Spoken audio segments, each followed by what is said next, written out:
En temas de historia, en temas de la lucha obrera. ¿Cómo estás, Pedro? Qué gusto, es un privilegio estar contigo. Buenas noches, agradecido por la invitación.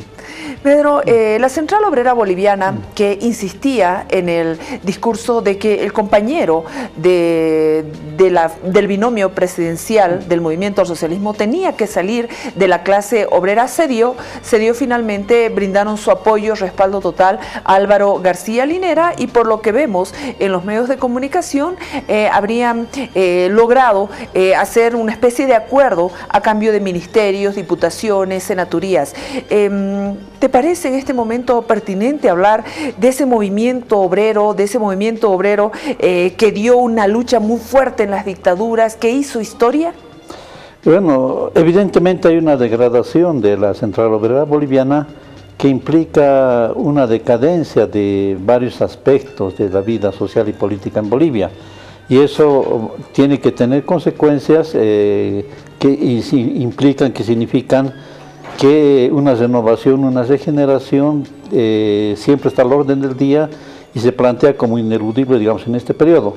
Pero lo interesante es entender por qué la COP se comporta así, porque hay un contraste en esa COP combativa, politizada, dirigente de cambios sociales, y tenemos ahora una COP que, como cualquier grupo gremial, está negociando puestos de poder simplemente bajo la promesa, digamos, de un apoyo de promesa, porque en situaciones de degradación como la actual, estas organizaciones sobre todo son voz de los dirigentes y difícilmente se puede indicar que hay una base que pueda acatar, digamos, todo lo que ellos puedan determinar. Entonces, veamos un poco la Central Obrera Boliviana. Todos sabemos que la Central Obrera Boliviana se conformó días después, una semana después del 52. Y se conformó porque fue uno de los componentes básicos del cambio que hubo en el 9 de abril. Entonces, ¿esto qué significa? Ya un conglomerado obrero que estaba fuertemente politizado y por ideas marxistas, por ideas revolucionarias, en las cuales influyeron fuertemente, por ejemplo, en 1946 ya la tesis de Pulacayo. Sí. Entonces tenemos un contexto de un grupo obrero, de una central obrera, con una línea política y con una coyuntura que necesitaba un cambio, y con un ambiente político en el cual los partidos estaban sea en el sector revolucionario, sea en el sector contrarrevolucionario. Entonces la COP entra a formar parte de una vanguardia, y es por eso que reclama el cogobierno. O sea, inmediatamente que la COP se forma, exige la nacionalización de minas, de los ferrocarriles, o sea, toda la serie de medidas que después el MNS viene implementando.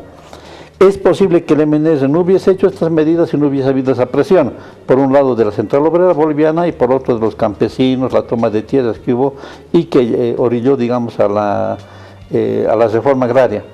Entonces tenemos todo un periodo bastante grande que está marcado justamente por eso, un periodo de cambio, un periodo de una fuerza obrera guiada por una idea política, por una ideología, un contexto en lo que los partidos tenían que definirse entre estar aliados de la reacción o ser, digamos, estar en un eje de tipo de cambio. Entonces todo esto hace que la Central Obrera Boliviana pueda asimilar y pueda recibir todo el aspecto del fervor y del apoyo popular, porque lo ve en la COP, a veces más que en el MNS mismo, la garantía para una serie de transformaciones que tenía que haber en Bolivia. Ahora, esta gran fuerza que hubo, y política, ideológica, encubrió algunas deficiencias de nuestras organizaciones sociales. Entonces, cuando estos hechos pasan, cuando la ideología se acaba, cuando la situación política cambia, cuando los partidos que están en contienda ya no son revolucionarios, sino solamente buscan perpetuarse en el poder, entonces significa que también las otras organizaciones sociales tienen ese cambio. Entonces tendríamos que ver por qué sucede esta especie de degeneración. Si vemos en la Central Obrera tenemos un momento heroico, el 52, tenemos momentos en que jugó rol activo en la política nacional hasta los años 70, 80 incluso, y después lentamente la Central Obrera Boliviana va degenerando, porque el aspecto de idea de política va cambiando, o sea, las fuerzas que motivaban, que tenían cierta influencia en la Central Obrera Boliviana, van decayendo por varias razones, entre ellas porque también hay cierta inadecuación entre sus puntos ideológicos y la realidad del país, reflejo también de situaciones internacionales, pero cualquiera que sea, digamos, esa especie de fermento ideológico que había, empieza a decaer. Y por otro lado, la Central Obrera Boliviana no logra adecuarse totalmente a las peculiaridades de Bolivia. ¿Cuáles son esas peculiaridades? Por ejemplo, que gran parte de las fuerzas populares combativas no son necesariamente obreras.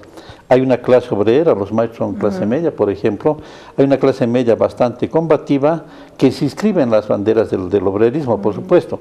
Y sobre todo hay un grupo campesino que cada vez es más y más un actor político. Entonces, la Central Obrera Boliviana tiene cierta resistencia a que el mundo campesino pueda tener un peso dentro de esa misma organización y sobre todo que pueda existir como una fuerza, digamos, externa. Ya en 71, por ejemplo, se ve ese distanciamiento con la Asamblea Popular y posteriormente se crea la Confederación Sindical Única de Trabajadores Campesinos, que empieza a ser una fuerza movilizadora independiente de la Central Obrera Boliviana, y finalmente sabemos el 2000, 2003, o sea, la Central Campesina juega un rol preponderante dirigida por Felipe Quispe. Entonces, cuanto más es la emergencia de nuevas fuerzas, más vemos que la Central Obrera Boliviana va decayendo, ya deja de tener ese rastre. Eso además se conjuga con las reformas que hubo durante el gobierno de Sánchez de Lozada, en la cual, digamos, quita el apoyo material que tenía la Central Obrera Boliviana a nivel de sindicalismo minero. Las minas, el obrero minero deja de ser una fuerza importante cuantitativamente y, digamos, la extracción minera empieza a decaer en cuanto a su aporte a la economía nacional. Entonces, digamos, un hecho del cual se había hecho una premisa ideológica básica, deja de tener una vigencia.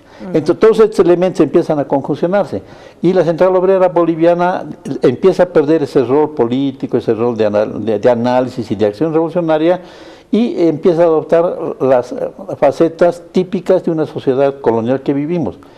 ¿Qué es esta faceta?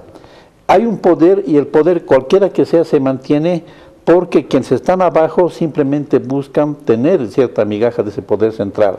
O sea, en sociedades como la boliviana solamente hay una dialéctica. O la base de abajo busca revertir y cambiar esa situación, o simplemente se acomoda. Y se acomoda siguiendo una lógica que viene de mucho tiempo atrás en Bolivia. O sea, se negocia ese apoyo, ¿no? Y la negociación simplemente preventa. Se exigen, digamos, concesiones materiales, beneficios inmediatos, que a veces se quedan solamente en los dirigentes y que a veces son vanamente materiales. O se va a la política de manera diferente, como quiso ir la Central Obrera en el primer periodo del MNS. No como un gobierno para orientar políticamente, sino una manera de participar en los beneficios del poder. Esas veces fueron cuando la Central Obrera Boliviana estuvo al lado del poder, pero en otras circunstancias. Claro. Era un tema más político que prebendalista. Claro. Era un poder transformador, porque se trataba de revolucionar Bolivia y a través de medidas. Entonces, la Central Obrera buscaba radicalizar un proceso, mientras el aparato del Estado del MNS buscaba, digamos, buscaba no transformar de manera brusca por simple lógica, digamos, estatal. Sí, yo recuerdo cuando los gobiernos de facto especialmente, temblaban cuando había un anuncio de huelga de la Central Obrera Boliviana. Recuerdo también que esa fuerza de la Central Obrera Boliviana residía, Pedro, en el proletariado minero, que era el arma de lucha de la Central Obrera Boliviana.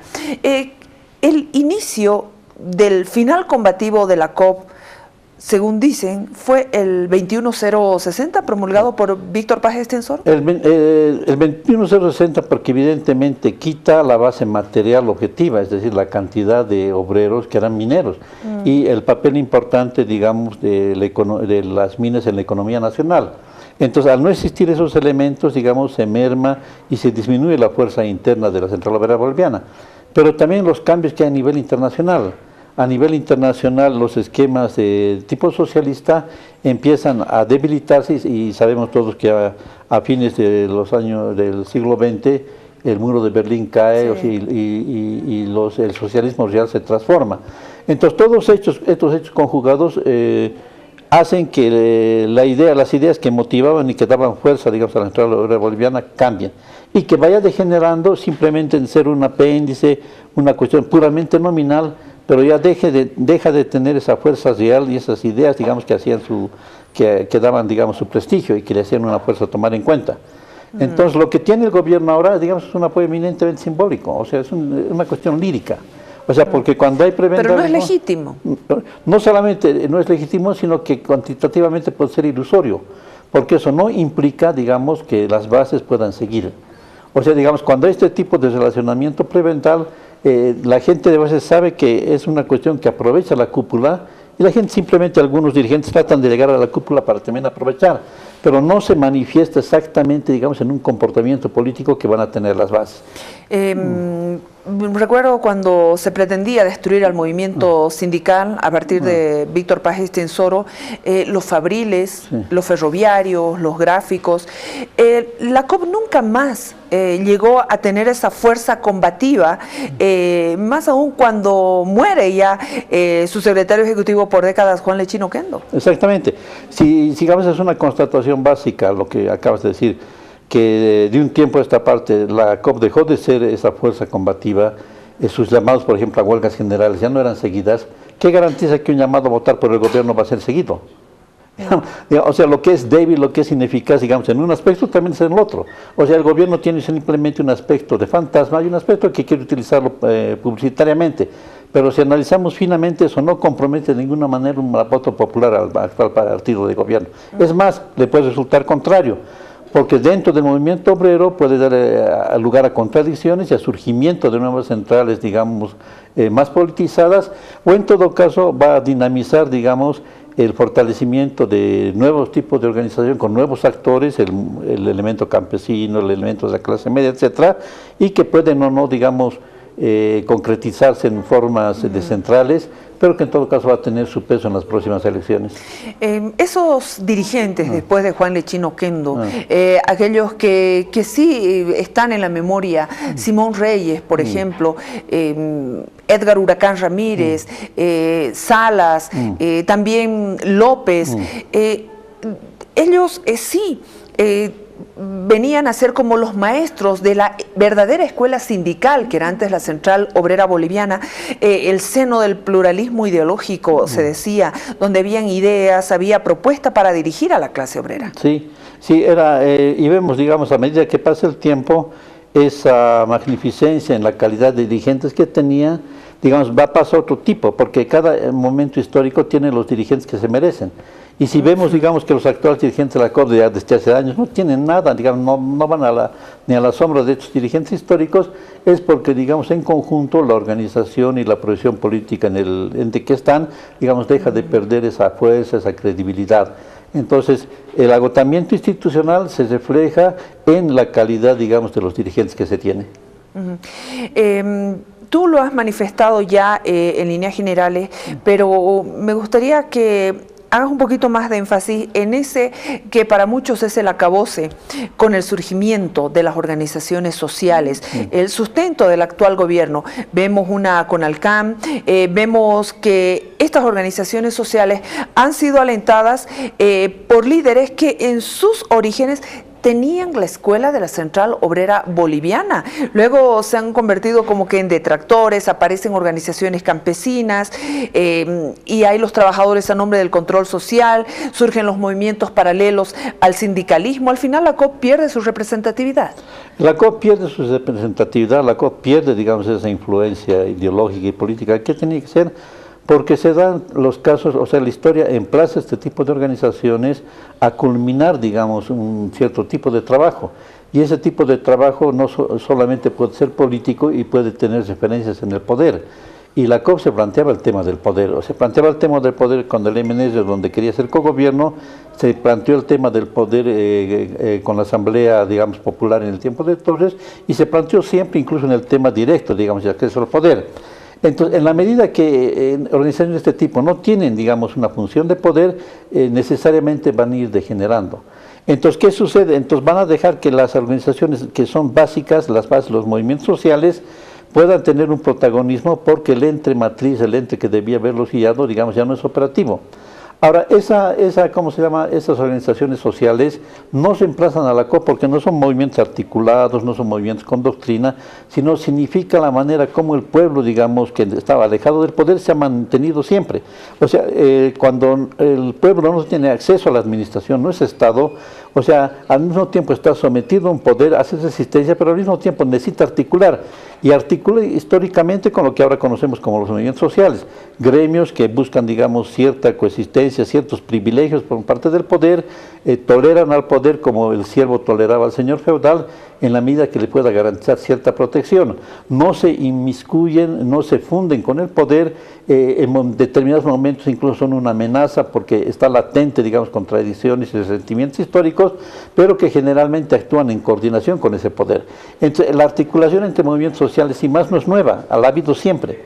Lo interesante en Bolivia son esos momentos de ruptura, y ese momento de ruptura fue el 52, porque todo eso se centralizó en una organización, y solamente habiendo una organización puede haber un planteamiento diferente, una estrategia diferente. Al fallar eso queda lo que ha habido siempre. Entonces estos movimientos sociales son lo que está haciendo ahora la COP. La COP está actuando con estos movimientos sociales, buscar cierta prebenda, ciertas garantías que en este caso conceden solamente a los dirigentes, y tratar de tener una parte de un poder que siempre es lo mismo, ¿no es cierto?, diputados, senadores o administraciones en entes del Estado en los cuales ellos no tienen competencia. Entonces, al hacer este esquema, simplemente entorpecen el aparato de Estado, disminuyen la capacidad operativa del grupo político que está en el poder y estancan a Bolivia en un problema de malestar que digamos que es permanente. Puede dar la ilusión que el pueblo o los movimientos sociales apoyarían al poder. No es así, eso es cierto siempre en Bolivia. En Bolivia, digamos, el cambio significa poner en marcha otros aspectos. Es poner en marcha, digamos, una organización en la que la gente, toda la gente se siente representada en el Estado y no pueda definirse inclusión o esa relación en términos de supeditación o en términos simplemente de clientelismo. Muchas gracias, Pedro. Ahora la Central Obrera Boliviana aparece como aliado del gobierno del MAS, es decir, se reduce a otra organización social del MAS. Mi última pregunta, Pedro, ¿en algún momento se podrá recuperar esa Central Obrera Boliviana combativa, esa Central Obrera Boliviana de ideas, propuestas, esa Central Obrera Boliviana donde se formaba sindicalmente a través de ideología? ¿Se podrá recuperar eso? Sí, si no podemos emplear el término de recuperar, podríamos utilizar el concepto de emergencia. O sea, cada momento histórico necesita, digamos, formaciones organizativas, digamos, que asumen ciertos roles, y generalmente estos roles son hechos sobre la base de algo que puede ser todavía funcional. Yo creo que la Central Obrera todavía tiene mucha funcionalidad. Entonces están aproximando momentos históricos en que esto va a ser necesario. ¿Cuáles son estos momentos? Estos momentos de ruptura, de transformación, se dan cuando se va acumulando toda una serie de desmanes, toda una serie de situaciones que deberían haber sido transformadas y no lo son, y que provocan un malestar y situaciones de ruptura en las cuales es necesario ese tipo de organización. Y es lo que vemos actualmente en Bolivia. Las promesas de cambio se han esfumado, o sea, tenemos una administración como la ha habido siempre, tenemos la misma relación internacional de dependencia con otras potencias, tenemos una situación de malestar, digamos, en la población, de crisis, tenemos un Estado que lo que hace es maquillar, tratar de poner en cifras, digamos, una situación milífica, mientras en lo cotidiano la gente está viendo la dureza de una situación económica que cada vez se está agravando más y más. Entonces todo esto prevé que va a haber momentos de ruptura, y esos momentos de ruptura necesariamente exigen, digamos, organizaciones que puedan asumir. Muchas gracias, Pedro Portugal, por acompañarnos con tu brillante análisis. Gracias, de verdad. Muchas gracias a usted. Bueno, Pedro Portugal acompañándonos en este instante. Permítame, por favor, agradecer a nuestros anunciantes. Clínica Shaldo, líder en implantes dentales, le brinda a usted atención especializada en todas las áreas de la odontología. Implantes con cirujanos implantólogos, tecnología de vanguardia y materiales de primera calidad. Endodoncia, ortodoncia, odontopediatría. Están en la calle 21 de Calacoto, Torre Lidia, Big Sur, en el piso 11, Penthouse. El teléfono 279-0313, celular 775-75-750. Y agradecemos al Laboratorio Hahnemann, porque gracias al Laboratorio Hahnemann tenemos las pastillas Nodep, que 2 pastillas al día, y nosotros le decimos adiós al estrés, a la depresión, a la tristeza. Con Nodep me siento bien, 2 pastillas al día, no se asusten, no provoca adicción.